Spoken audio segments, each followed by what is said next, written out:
A ver, uno de esos largos que va. No te falta, no, más bajo, no te estás pensando.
Xavier Díaz zenean.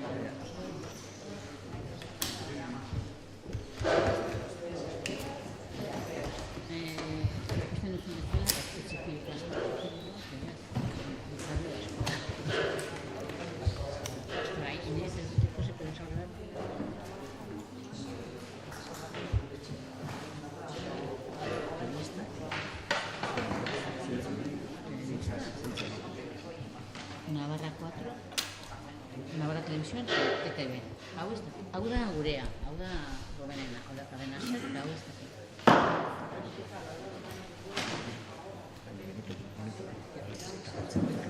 Amaia, edo ez, eren.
Mila esker etortzagatik.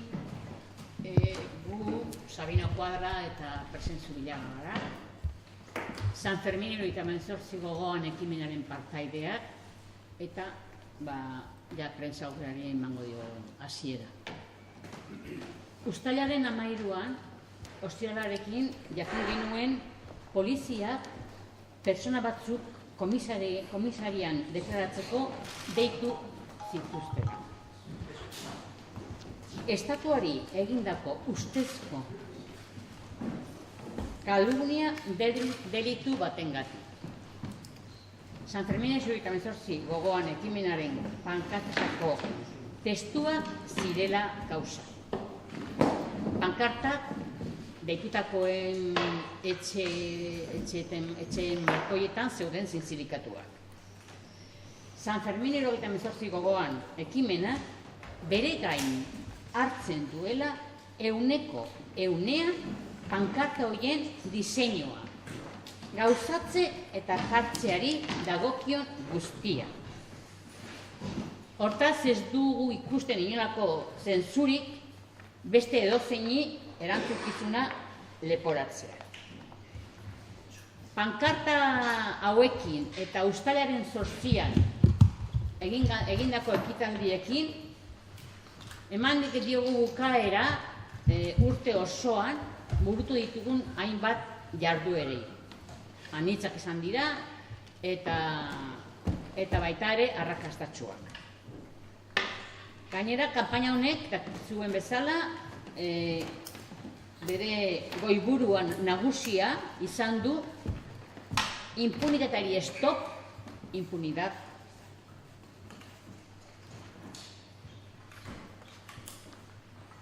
Mila bederatzieta hirurogeita hemezortziko San Ferminen sarraskiak gertatu zenetik, hau da 40 urte, estatu krimentzat hartu ditugu gertaera horiek. Kanpaina gainera sostengu zabala izan du, maila sozialean zein instituzioetan.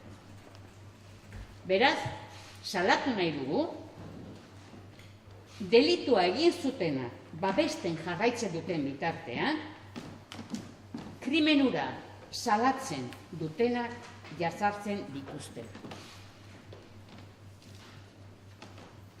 Bueno, aquí estamos Sabino Cuadra y Persen Zubillaga, personas del colectivo San Fermín y también Sorci, bueno, 78 gogoan, y venimos a compartir los sucesos últimos que hemos tenido a finales de los Sanfermines. El 13 de julio nos enteramos de que la policía había citado a varias personas a declarar en comisaría por un posible delito de calumnias al Estado, por el texto de unas pancartas que colgaban en las viviendas, en los balcones de las viviendas de las personas citadas. San Fermín Hirurogeita Hemezortzi gogoan se hace responsable al 100% de todo lo concerniente al diseño, confección y colocación de las citadas pancartas, careciendo de sentido achacar a ninguna otra persona responsabilidad alguna por su colocación en el balcón de su casa. Además, estas pancartas iban con la firma y el logo del colectivo. La colocación de las pancartas junto con los actos del 8 de julio pusieron final a una campaña que ha durado todo el año, diversa en su contenido: teatro, cine, conciertos, charlas, exposiciones, besolariza, flamenco, y además con una importante acogida y seguimiento de la ciudadanía de Iruña. El objetivo, y además el lema principal de esta campaña ha sido lo que ponía en dos de las pancartas: Impunidad y stop, impunidad. El objetivo de esta campaña ha sido sacar a la luz la verdad de la agresión policial en los Sanfermines del 78, de la cual derivaron cientos de heridos, 11 de bala, 2 personas muertas, una de ellas en San Sebastián, en Donosti, y una ciudad arrasada. Llevamos 40 años considerando aquellos hechos como crímenes de Estado. La citada campaña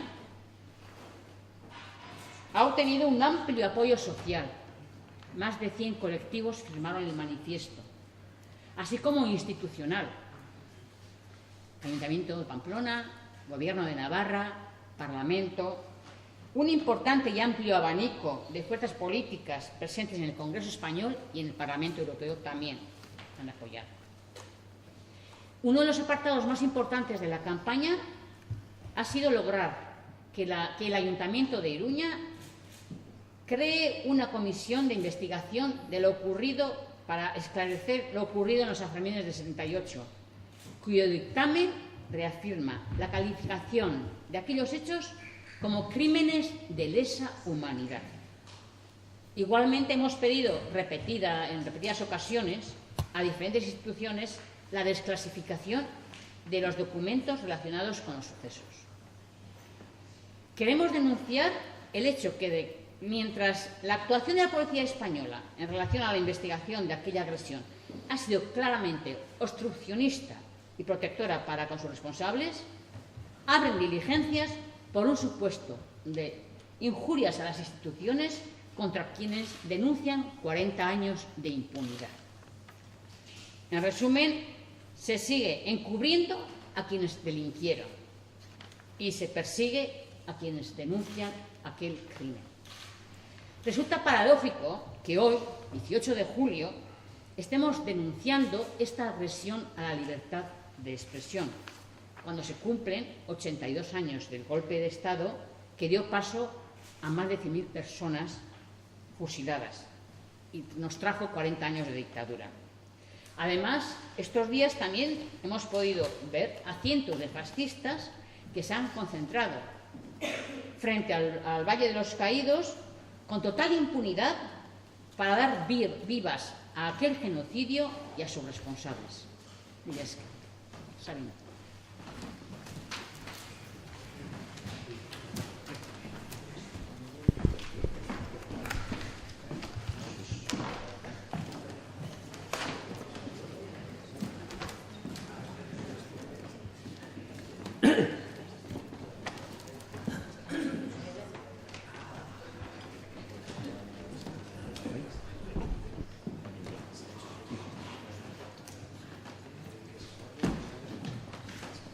Eguerdion. Presenek esandakoari jarraipena ematen lau bost puntutxo komentatuko ditu nik.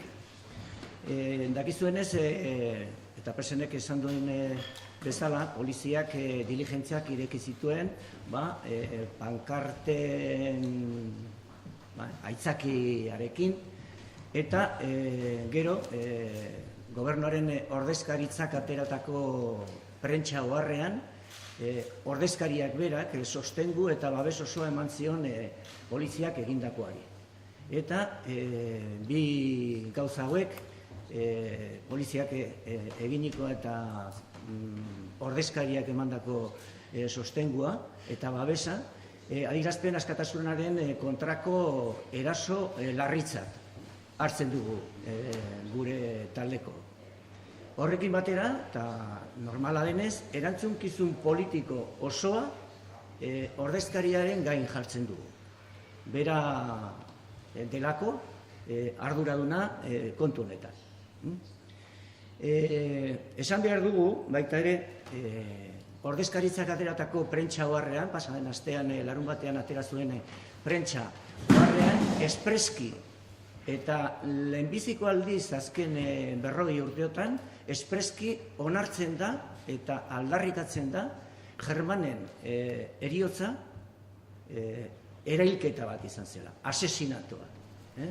Horrek esan nahi du, ez dela kasualitatezko kontu bat, baizik eta alebosiaz eginiko zerbait. Eta ordezkariari, horregatik, galdetu behar diogu zuzenean, asesinatu izan bazen, erailketa, orduan, eraila, nor? Asesinoa, nor? Eta horrela, ez kasualitatezko kontu bat izan bazen, eta neurri batean zerbait prestatuta, non eta nola prestatu zen asesinatoa.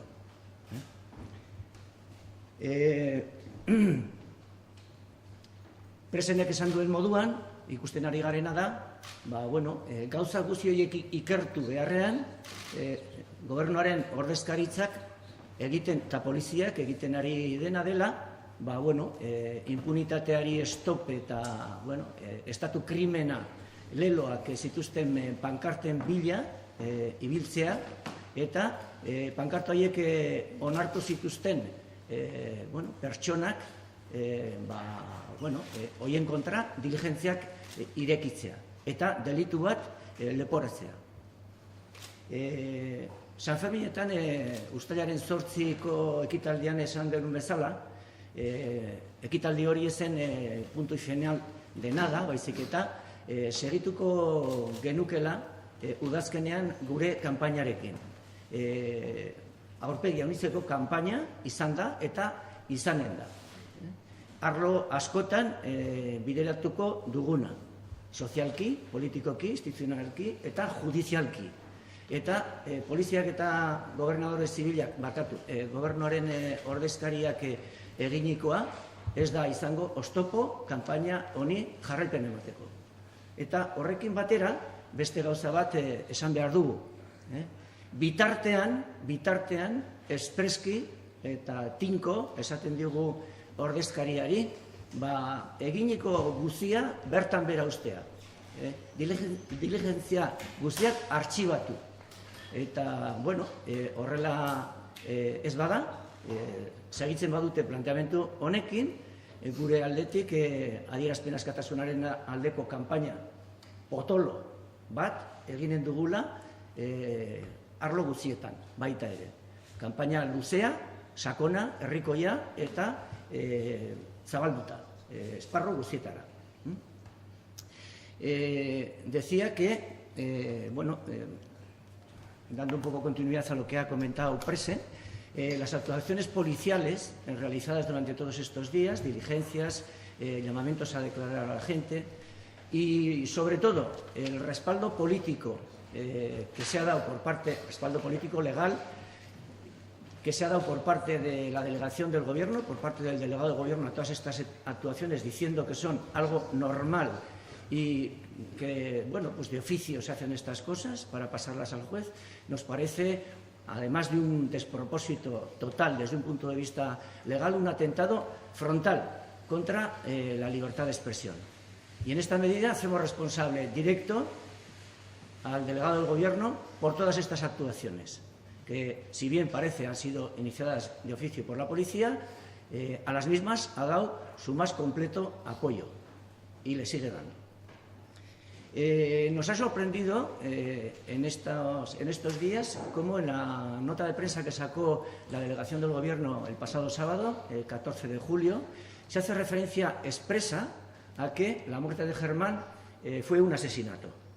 Algo que hemos venido diciendo desde hace 40 años, por cierto, y que nunca ha reconocido la delegación del Gobierno ni el Gobierno del Estado. Entonces, la pregunta directa que hay que hacer al delegado del Gobierno es si esto fue un asesinato, ¿quién fue el asesino? Si esto es un asesinato, que es un crimen cualificado, que exige intencionalidad, entonces no es cierto lo que dijo Martín Villa de que esto fue un error, no es cierto lo que dijeron los jueces que esto fue un error, sino que en algún sitio esto se preparó y se planificó. Entonces, lo que queremos decirle al delegado del Gobierno es que realmente haga lo que no se ha hecho en 40 años, investigar y decir quién fue el asesino, quién fue la persona que azuzó a la policía desde la emisora policial diciendo no os importe matar. ¿Quién fue esa persona, que en un lenguaje no expresamente dicho les estaba diciendo al mismo tiempo tranquilos que esto va a quedar en casa, habrá impunidad total, no os importe matar? A partir de este otoño, tal como señalamos en el acto que realizamos el 8 de julio, teníamos pensado y seguimos teniendo pensado dar continuidad a la campaña que hemos hecho este año y darla de una forma parecida a como lo hemos hecho, llevándola a todos los ámbitos posibles, en el terreno social, en el terreno político, en el terreno institucional y ahora también en el terreno judicial. Todas estas actuaciones que está teniendo la policía y la delegación del Gobierno, por supuesto, no van a ser obstáculo alguno que impida que esta campaña siga adelante. Y, en segundo lugar, lo que queremos decir también es hacer una petición expresa al delegado del Gobierno para que, desde ya, de inmediato, todas las actuaciones que se han venido realizando y que están en curso sean anuladas y todas las actuaciones realizadas sean archivadas, sin dar un paso más. No es esto una amenaza, por supuesto, sino una obligación que tenemos. Caso de que esto no sea así, ¿no? Anunciamos pues que desarrollaremos también, junto a la campaña a la que he hecho referencia, otra, unida a la anterior, en defensa de la libertad de expresión, que creemos está siendo muy gravemente golpeada, pisoteada, y que la llevaremos pues, a todos los rincones y a todos los espacios posibles. Eta, hau da, esan nahi nuena, eta zuen aldetik orain galderarik badago.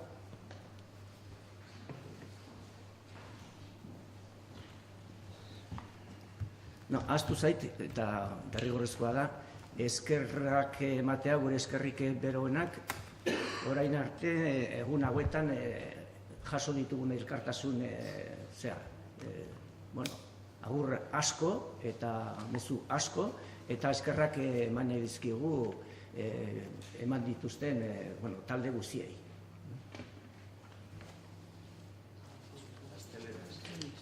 Sí, perdón. Que se me había olvidado comentar que es obligado, porque es completamente necesario agradecer desde nuestro punto de vista, desde Saferbi 78 Gogoan, agradecer a todos los colectivos, instituciones que también lo han hecho y personas particulares que durante estos días nos han expresado su más completo apoyo y que, como estáis viendo, pues ya están haciendo llegar a los medios de comunicación, a la prensa, todos estos mensajes.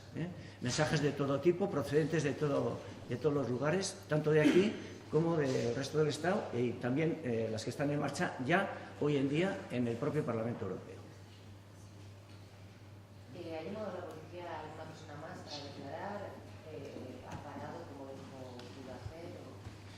Bueno, podríamos decir que administrativamente es algo también a denunciar, o sea que todas estas actuaciones en las cuales están acusando a la gente de la comisión de un delito se están haciendo de forma oral y por teléfono.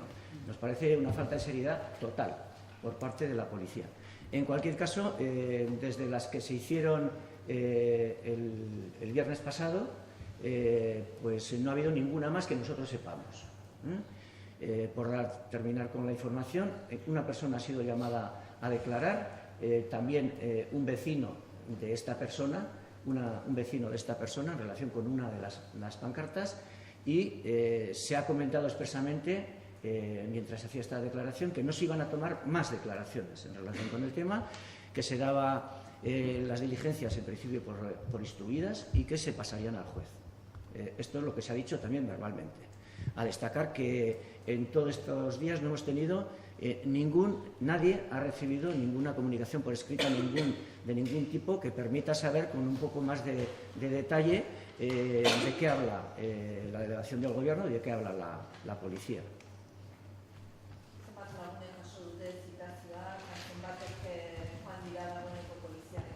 Bueno, ahozkoak izan dira guztiak, eta ahozko zitazio hauek jaso dituztenak 4 pertsona izan dira. Pankartak 6 jarri ziren. Kasu batean, ez da ahozko zitaziorik izan. Nik azpimarratuko nuke baita ere, pankarta horietan jartzen ziren tekstoak 40 urte hauetan paperetan agertu direla, gure ekitaldi askotan azaldu ditugula, baita ere instituzioek erabili dute adibidez estatuko krimentzat hartzen zirela gertaera horiek, beraz ez dugu ulertzen zergatik orain horrelako erreakzio bortitza askapen adierazpenaren aldetik. Quiero reseñar que los textos que aparecen en estas pancartas se han estado expresando 40 años desde los sucesos y que no nos hemos inventado nada, ya que en infinidad de soporte escrito, en la hemeroteca se puede encontrar cantidad de artículos de prensa, comunicados, incluso en temas que se han manifestado las instituciones, así lo han calificado también, como crimen de Estado. Por completar igual un poco, señalar también el hecho de que, bueno, todos sabemos que tenemos un nuevo gobierno en el Estado. Este gobierno, de forma reiterada y de forma contundente, se ha manifestado en contra de toda la involución antidemocrática que había impulsado el gobierno del PP, ¿no? Y expresamente en contra de leyes como la Mordaza o de la propia modificación del Código Penal en la cual se introdujo este delito, el de injurias a las instituciones. Y sin embargo lo que estamos viendo es que es el gobierno, que ha estado en contra de esta involución antidemocrática, el que está aplicando de una forma absolutamente, bueno, no solo desproporcionada, sino despropositada, diría yo, esta legislación ya suficientemente represiva.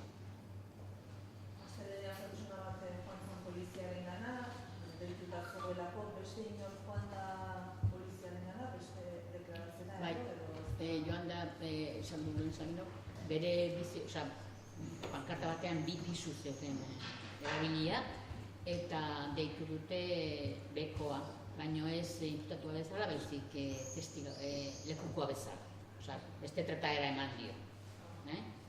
Eta deklaratzera joan zuenen, esan horren zuten zerbait gehiago, ez zutela jarraituko zitazioa. Bai. Oraingo dakiguna, naiz eta, lehen izan du Sabinok ere, zitazio guztiak telefonoz egin dira, ez dira paperekin egin, eta han baita ere, komisaldegian ahoz, esan zuten, bi konparezentzia hauekin gelditzen zela bertan katea esateagatik. Eta, ikusiko dute, orain gero epaileak ikusiko du gaia dagoen edo ez, aurrera zatzen.